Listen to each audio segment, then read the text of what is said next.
प्रियात्मन उमंग उपनिषद के इस सत्र में आप सभी का हार्दिक स्वागत है।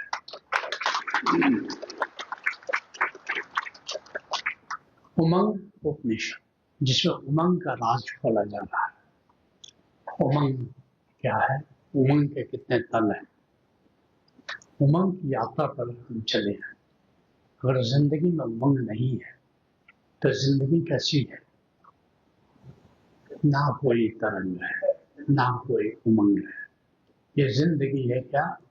एक कठिन पतंग है, ये जिंदगी है। और अगर 3 दिन की यात्रा हो चुकी, आज चौथा दिन है, तो कुछ यात्रा ठीक चल रही है, मजा आ रहा है नहीं? Very good. और जिंदगी में उमंग आ जाए तो फिर जिंदगी कैसी है? क्या उमंग है, क्या तरंग है? यह जिंदगी है क्या? उल्टी पतंग है। इतना फासला हम तय कर लेते हैं और उमंग के विभिन्न आयामों पर जो आज की चर्चा हम लोग कर रहे हैं, इन 5 दिनों में करेंगे। सच कहो तो पहली बार इतना विस्तार से उमंग का उद्घाटन हो रहा है। ऐसा नहीं कि केवल तुम ही सुन रहे हो, मैं भी सुन रहा हूं कि मेरे द्वारा क्या प्रकट परमात्मा कर रहा है। और उमंग के 5 आयामों में अब तक हमने जाना, पहला आयाम ऊर्जा। सभी संतों ने ऊर्जा पर बल दिया। ऊर्जा क्या है? शरीर के तल पर तरोताजा महसूस करना। कौन सी ऊर्जा?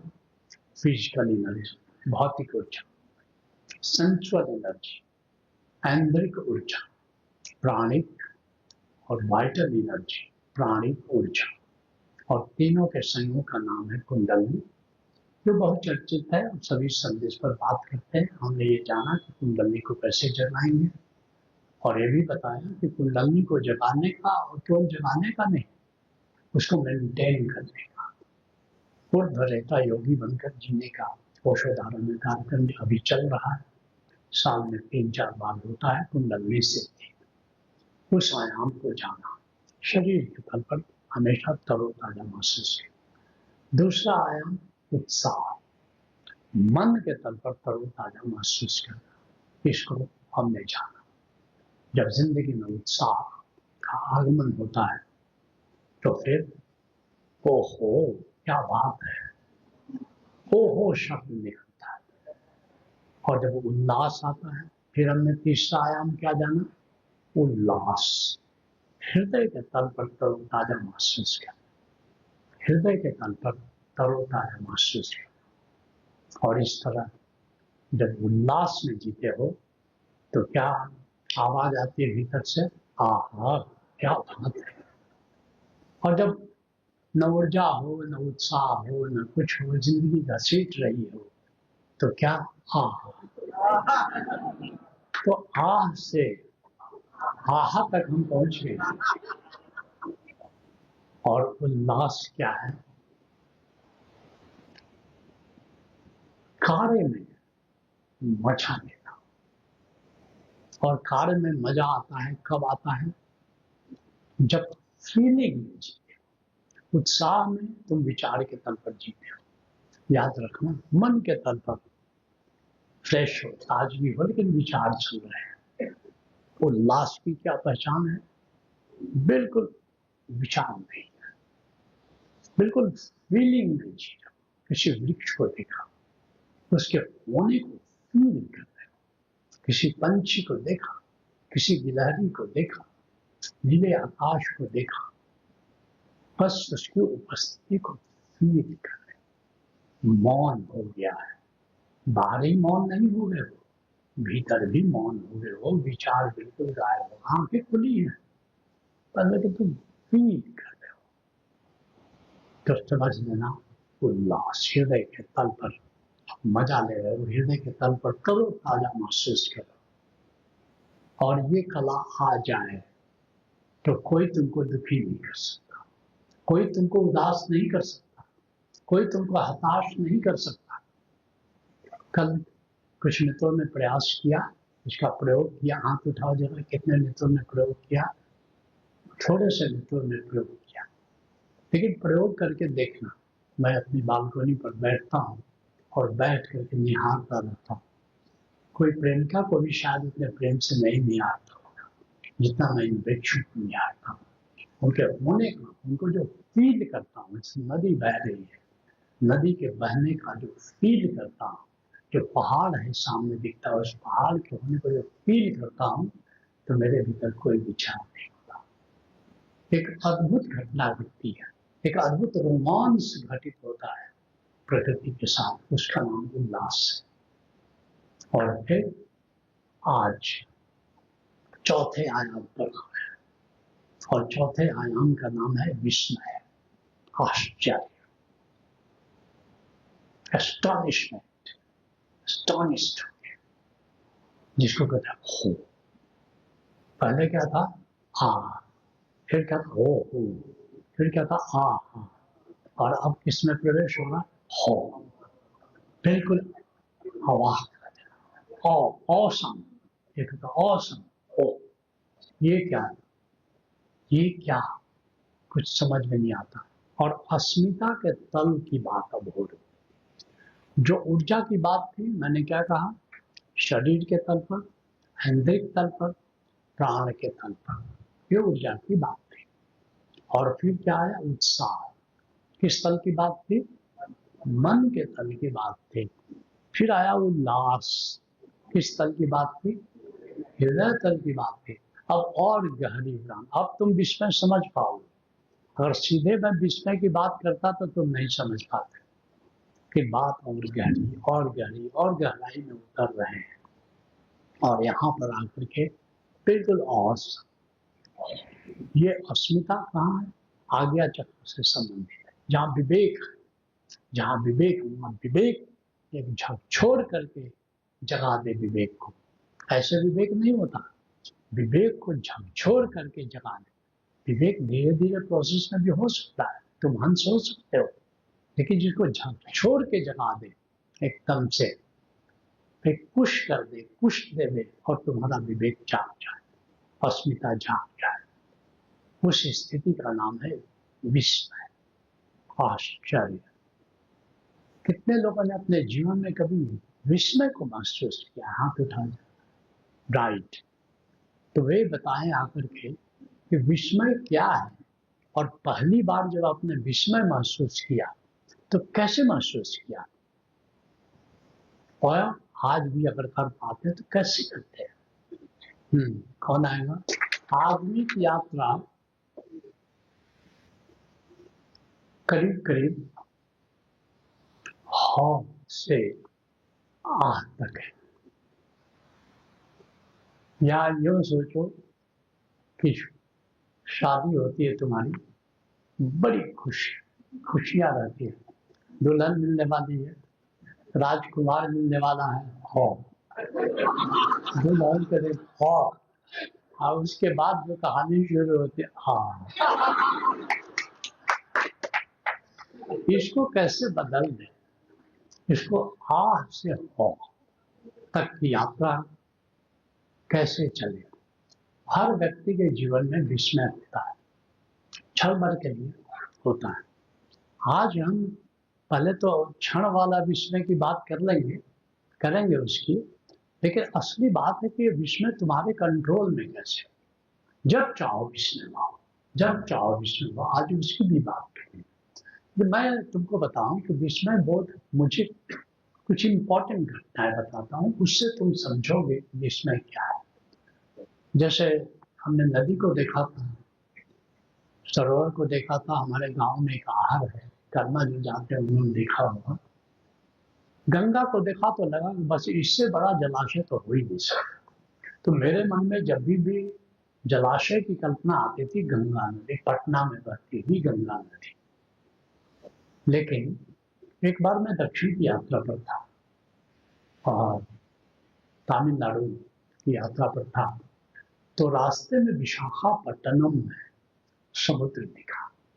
तो मैं सोचता था कि समुद्र कैसा होगा, गंगा से थोड़ा बड़ा होगा, और क्या कितना होगा, और पहले देखा कि अंतहीन जलाशय, ट्रेन पर से देखा अंतहीन जलाशय, कोई हार पार नहीं है। हाँ, ऐसा भी होता है, ऐसा भी हो सकता है, जहां तक देखो वहां तक जल है, कहीं ऐसा होता है। हाँ, मुझे वो घटना नहीं बोलती है। उस तरह मेरा एक गांव का एक दोस्त था, वो गया ताजमहल देखने, ताजमहल देख के आया। मैंने कहा, भाई कैसा है ताजमहल? अरे कोई खास नहीं, अपना गांव का मंदिर है ना, वही थोड़ा सा बड़ा। तो मेरे मन में कल्पना थी कि एक बड़ा मंदिर होगा, बस ऐसा होगा। और मैं गया उसी भाव को लेकर, एक बड़ा सा मंदिर होगा, कोई खास बात तो है नहीं। जैसे ताजमहल क्या होता है, गेट है, गेट तक जब तक चल के जाते हो ताजमहल नहीं दिखता है, लेकिन जैसे ही गेट को पार करते हो एकाएक दिखता है, एकाएक दिख। कितने लोगों ने ताजमहल देखा होगा? तो वे सब मुझसे सहमत होंगे कि जैसे ही गेट पार करते हो एकाएक विराट ताजमहल। और जैसे ही मैंने देखा, मैं बिल्कुल ठगा से खड़ा हुआ। क्या बात है, ऐसी इमारत हो सकती है, ऐसी इमारत हो सकती है। एक और अनुभव बताता हूँ। मैं पुणे गया पहली बार 1980 में, और वहाँ पहले यूट्यूब तो था नहीं, ओशो को कभी देखा नहीं था यूट्यूब वगैरह में। तो गाड़ी से उतर के आए और प्रणाम की मुद्रा बनाते हुए स्टेज पर चढ़ते थे, और जैसे ही उनको फेस टू फेस हुए, धरती पर ऐसा व्यक्ति हो सकता है, ऐसा व्यक्ति धरती पर हो सकता है। और इतने विस्मय भाव में मैं वहां हो गया कि मुझे आज भी वो क्षण याद है, जो पहली बार जो सामना हुआ, जो पहली बार वो रूप देखा, वो दिव्यता देखी, उनको लगा कि धरती पर ऐसे चल चल रहे हैं आज भी। मैं तो सोचता था कि अब न रहे वो पीने वाले, अब न रही वो मधुशाला। जब बुद्ध रहे होंगे, जब महावीर रहे होंगे, कबीर रहे होंगे, नानक रहे होंगे, अब इस धरती पर वे चरण कहाँ है, वे चेहरे कहाँ है? कि पहली बार ओशो को देख के विस्मय भाव से भर गया। अभी भी वो जीवन है, अभी भी पीने वाले हैं, और अभी भी मधुशाला विद्यमान है। ये जो एकाएक तुमको झटका दे देता है, तुम्हारे इंटेलेक्चुअलिज्म को, तुम्हारे इंटेलेक्ट को जो झटका दे देता है, समझ लेना वो विस्मय भाव है।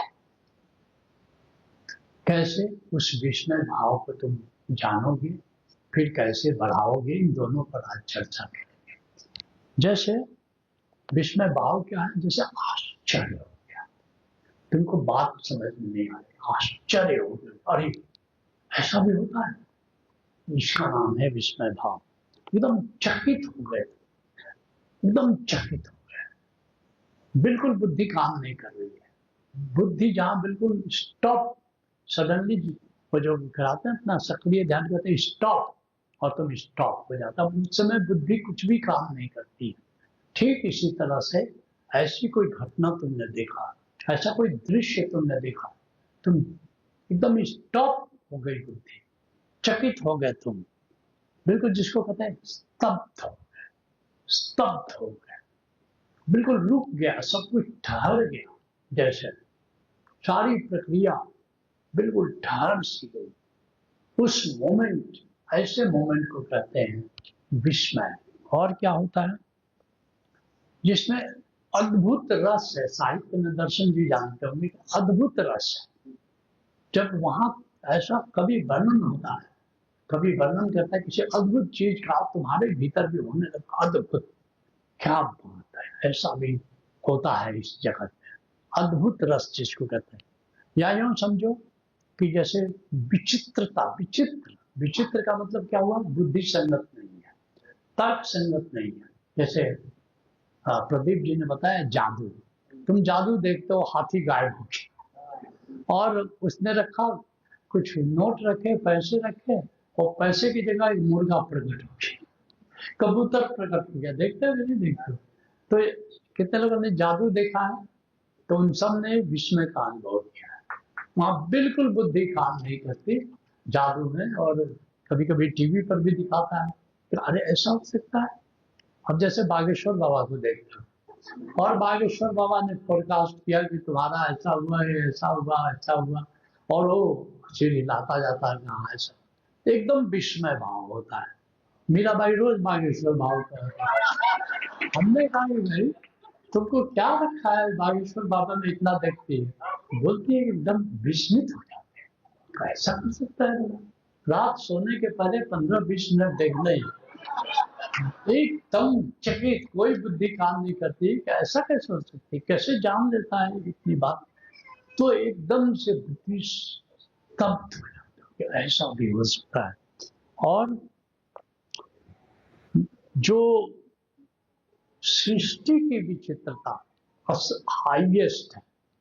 अब देखो, अब तुमको थोड़ा सा टेम्पररी से थोड़ा परमानेंट विस्मय की ओर ले चल रहे हैं। अब ये विचित्रता, सृष्टि की विचित्रता, इतने प्रकार के पेड़, इतने प्रकार के पंछी, इतने प्रकार के तारे, इतने तारे, इतने सारे तारे, और हर तारा सूर्य है, उसका एक सौर मंडल है, और सौर मंडल में भी जीवन, पृथ्वी जैसे ग्रह हैं।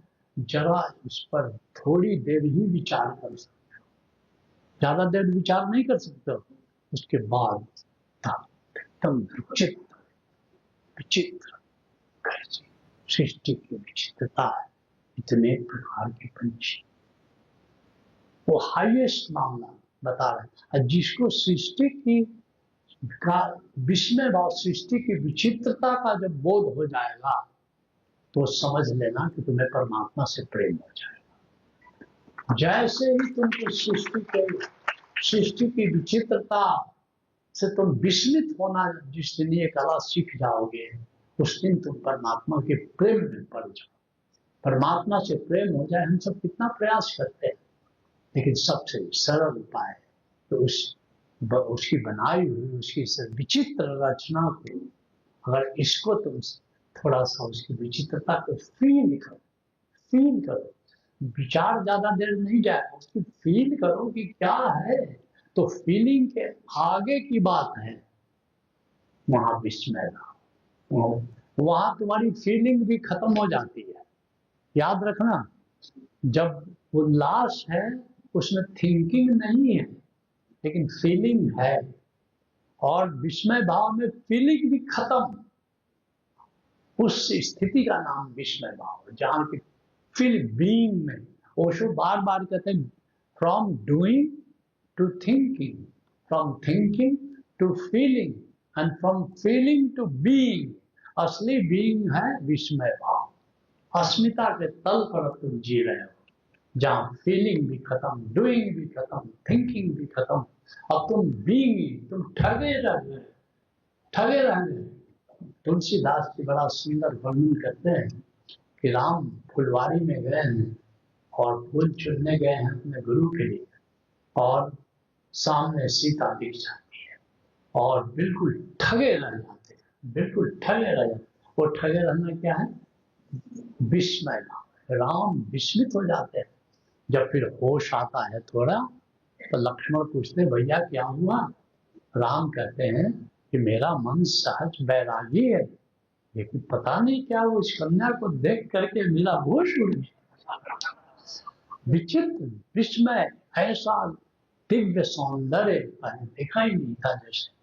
तो ये जो सृष्टि की विचित्रता को जब तुम फील करते हो तो तुम्हारी फीलिंग भी वहां रुक जाती है, जहां फीलिंग रुक जाए उसका नाम है विस्मय। और सृष्टि के बारे में जब तुम विचार करोगे थोड़ी देर में, फिर उसको फील करो क्या है, और फिर देखते हो कि तुम्हारी फीलिंग भी तब्ध हो जाते हो, और उस समय विस्मय भाव प्रकट हो जाता है। और इसलिए इस पर मैं जोर दे रहा हूं कि सभी संतों ने कहा है कि अगर परमात्मा के प्रेम को अनुभव करना चाहो तो विस्मय भाव में, संतों को कोट करूंगा बाद में चल करके कि कैसे संतों ने कहा है कि परमात्मा के प्रेम में पड़ना है तो सृष्टि की विचित्रता को अनुभव करो, सृष्टि की विचित्रता को फील करो, और फिर फील करते करते तुम्हारी फीलिंग भी रुक जाती है, और वहां पर परमात्मा के प्रति विस्मय भाव प्रकट हो जाता है, सृष्टि के प्रति, और फिर इमीडिएटली सृष्टिकर्ता के प्रति प्रेम हो जाता है। डायरेक्ट छलांग लगती है भक्ति की। बाकी सारे मार्ग अब तक तुमको जो हमने बताया और जरा स्लो प्रोसेस है, परमात्मा तक उसके लिए 28 प्रोग्राम करना पड़ेगा। लेकिन ये बिल्कुल शॉर्टकट बता रहे हैं, इमीडिएटली परमात्मा के प्रेम में पढ़ने की कला बता रहे हैं। तो अगर 28 तल को तुम सेकंड में पार करना चाहो तो बस विस्मय भाव सृष्टि के प्रति और सृष्टिकर्ता के इमीडिएट प्रेम। क्या बात है भाई, वो कौन चित्रकार है, वो कौन चित्रकार है, वो गीत सुना ना, वो विस्मय भाव का प्रतीक है। तो और क्या करना है कि जैसे विस्मय भाव के क्या है, आंखें फटी रह जाना। जैसे चमत्कार कोई दिखाता है, जैसे बागेश्वर भाव चमत्कार दिखाता है, तो बिल्कुल विस्मय भाव का महाजन्म होता है। तो अब बताओ कि विस्मय भाव क्या है, कितने लोग समझ गए? Very intelligent, very intelligent. Osho इतने साल समझाते हैं, लेकिन ऐसा तुमको लगता होगा कि पहली बार विस्मय पर बात हो रही है, लगता है कि नहीं लगता है? जबकि ये सारी बातें जो मैं तुमसे कह रहा हूँ ओशो कह चुके हैं, लेकिन हमने सुना था, हमारे कान बहरे थे, हमने कभी सुना नहीं कि वो किसकी बात कर रहे हैं, राइट? तो विस्मय भाव को अब कैसे बढ़ाएं? ठीक, विस्मय भाव तो क्या है ये सब समझ गए। अब तुम सोच, जरा मनन करो कि विस्मय भाव को कैसे हम बढ़ा सकते हैं। और जैसे जैसे विस्मय भाव बढ़ेगा, परमात्मा के प्रति प्रेम बढ़ेगा। जो जितने विस्मय भाव में जिएगा, परमात्मा का उतना ही बड़ा प्रेमी होगा, उतना ही बड़ा भक्त होगा। तो ये बताओ कि विस्मय भाव कैसे बढ़ाएं कि हमारा प्रेम भी उसके साथ साथ बढ़ जाए और परमात्मा के प्रेम में हम इमीडिएट पड़े। जैसे सीता को राम ने देखा और immediately he fail in love. Immediate, ऐसा नहीं हुआ कि देख रहे हैं, कभी बात कर रहे हैं, कहीं चिट्ठी लिख रहे हैं कि खत लिख रहे हैं, कुछ नहीं, बस देखा और प्रेम में पड़ गए। ऐसे ही परमात्मा का देखा, उसको अनुभव किया, फील किया और उसके प्रेम में पड़ गए। तो कौन बताएगा? क्योंकि मैंने बताया, शुरू दिन से ही बता दिया कि देखो धीरे धीरे यात्रा कठिन हो जाएगी। जैसे हिमालय में चलते हो, हिमालय की तरफ तो पहले प्लेन आता है, फिर थोड़ी चढ़ाई होती है, और माउंट एवरेस्ट तक जाने समय तो बहुत ज्यादा हालत खराब होती है। तो अब हम लोग बिल्कुल चढ़ाई पर चल रहे हैं, हिमालय की चढ़ाई पर चल रहे हैं। तो विस्मय भाव को कैसे बढ़ाएं, कौन बताएगा? रविन्द्रनाथ ठाकुर की एक कविता है, बच्चों के लिए रविन्द्रनाथ ठाकुर ने बहुत सारी कविताएं। बैठ जाइए, अब आने की जरूरत, बैठ। उन्होंने बहुत सारी बच्चों की बंगला में कविताएं लिखी। एक कविता मुझे बहुत भाती है। रविन्द्रनाथ ठाकुर जा रहे हैं, देख रहे हैं, और देख रहे हैं कि एक लत है, लत है, सब्जी की लत है, कुमड़े की लत है, पतली सी डाल है, और इतना बड़ा कुमड़ा उसमें फला हुआ है। कहते हैं कि हाँ देखो ये क्या, इतनी पतली लत और इतना बड़ा कुमड़ा फला हुआ है इसमें। फिर आगे बढ़ते हैं, और आगे बढ़ते हैं तो जामुन के पेड़ के नीचे जाते हैं, और एक जामुन उनके सिर पर टकता है। तो कहते हैं, हे परमात्मा, तुमने अच्छा किया कि उस छोटी लत्तर में इतना बढ़ाया है, और इतना विराट पेड़ में छोटा फल लगाया, नहीं तो मेरा सिर ही टूट जाए। तो विचित्र विचित्र ऐसे रविन्द्रनाथ ठाकुर ने लिखा है कि कैसे एक विचित्र भाव, इसको कैसे जगाया जा सकता है। सबसे पहली बात, प्रकृति की विविधता के बारे में सोचो।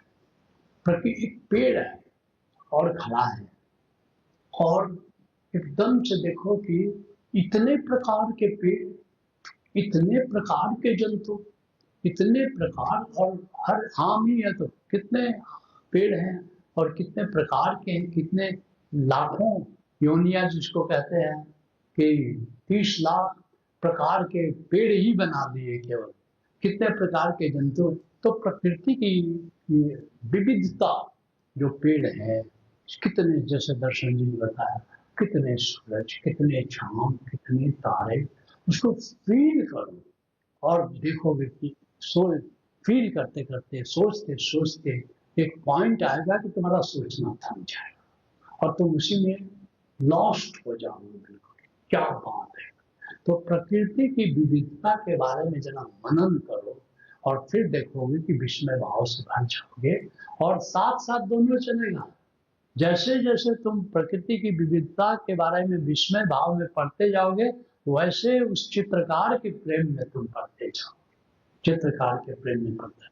तो पहली बात, और फिर उसकी विराटता का अनुभव। कितना विराट, मैं तुमको बताऊं एक और घटना जहां मैं विस्मित हो चुका था।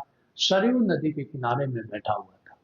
बागेश्वर, दूसरा बागेश्वर, ये बागेश्वर नहीं, वो हिमालय में है।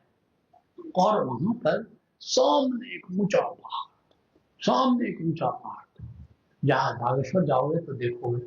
और जैसे ही इतने विराट पर्वत को मैंने देखा, क्या बात है, परमात्मा ही स्वयं पहाड़ में करके खड़ा है, ऐसा कुछ। और मैं विस्मित हो गया। कल मैंने एक और घटना बताई थी, ऊंचे दरख्त और तारों को देख करके लगा कि क्या बात है। एक बार ऐसे ही मैं जा रहा था, अमरकंटक से शहडोल जा रहा था। रात हो चुकी थी और अमावस्या की रात थी। मेरी गाड़ी खराब हो गई।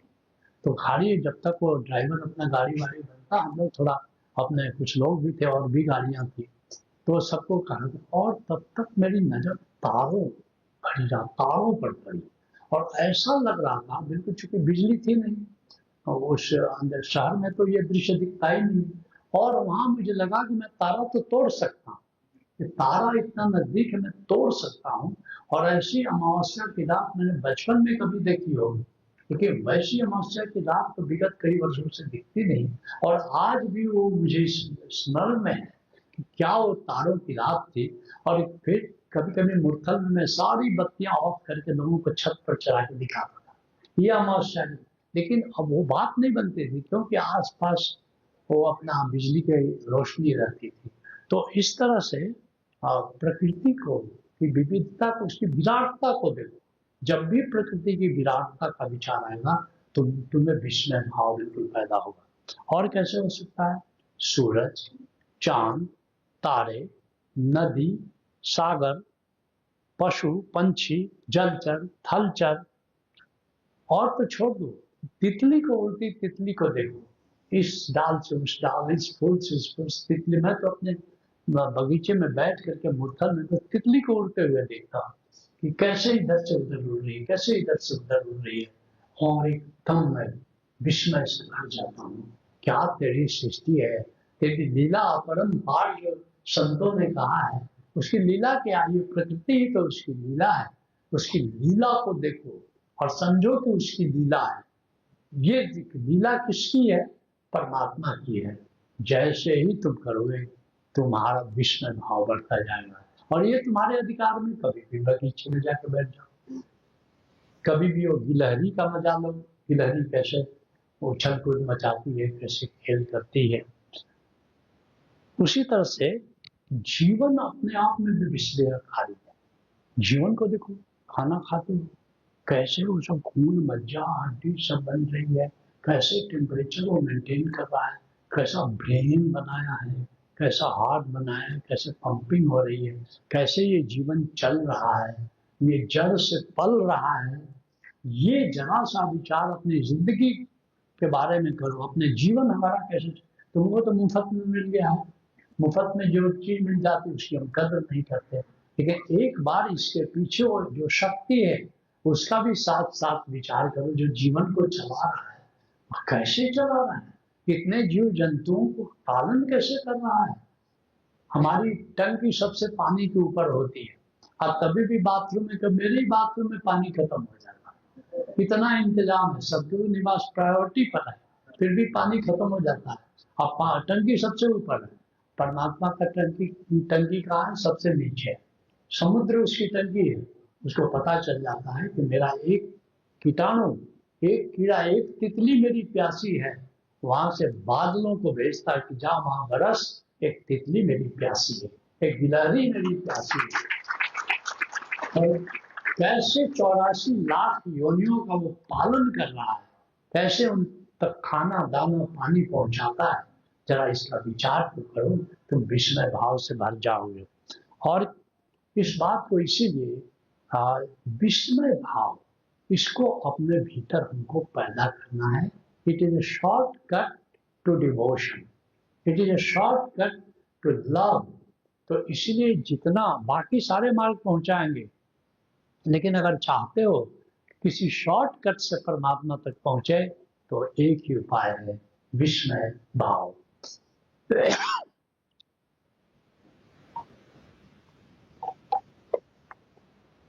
अब सारे संतों ने कैसे महत्व दिया है, कुछ उदाहरण तुमको बताते हैं जो बातें मैंने कही।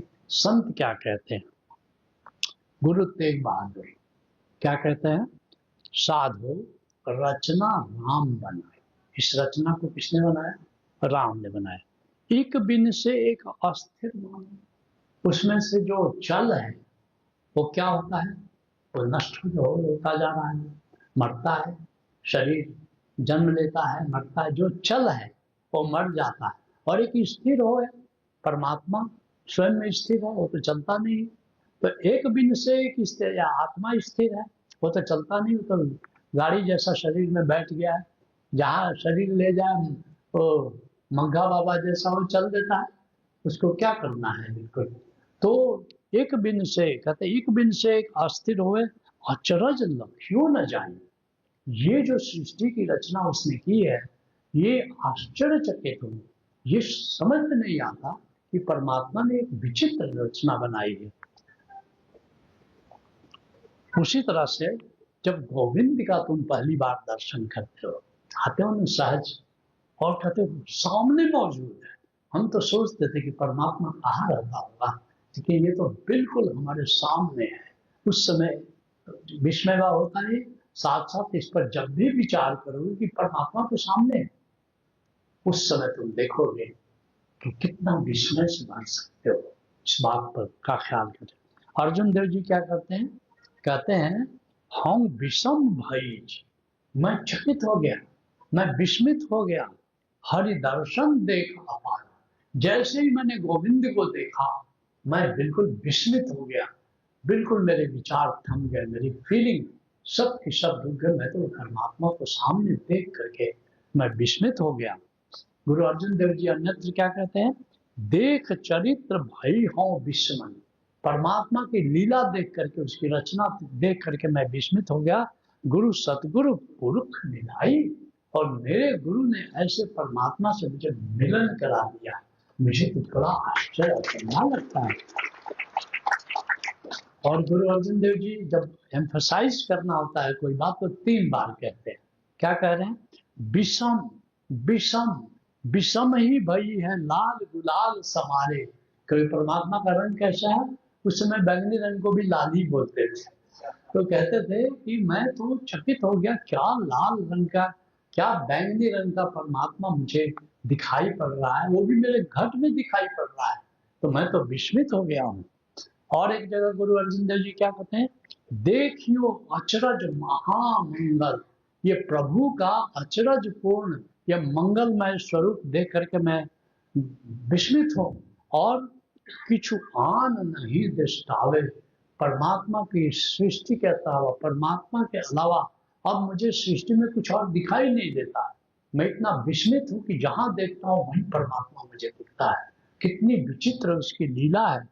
और फिर कबीर साहब क्या कहते हैं कि बसे अपिंडी पिंड में।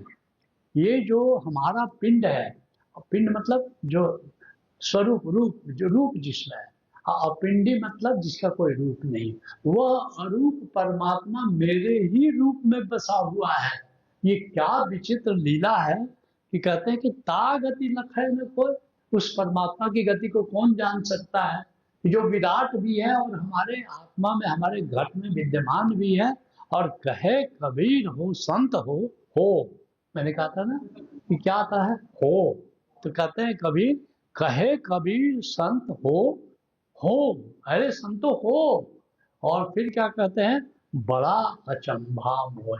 मेरे को बड़ा अचंभा हो रहा है तो वह विराट परमात्मा, अनंत असीम परमात्मा और मेरे घट में कैद हो गया है, मेरे पिंजरे में बंद हो गया है। अहो कितने। तो सारे संतों ने इस वैचित्र भाव को, इस विस्मय भाव को शॉर्टकट टू डिवोशन का, भक्ति का ये शॉर्टकट है। उसकी विचित्रता को जितना अनुभव करोगे उसके उतना ही प्रेम में पड़ जाओगे।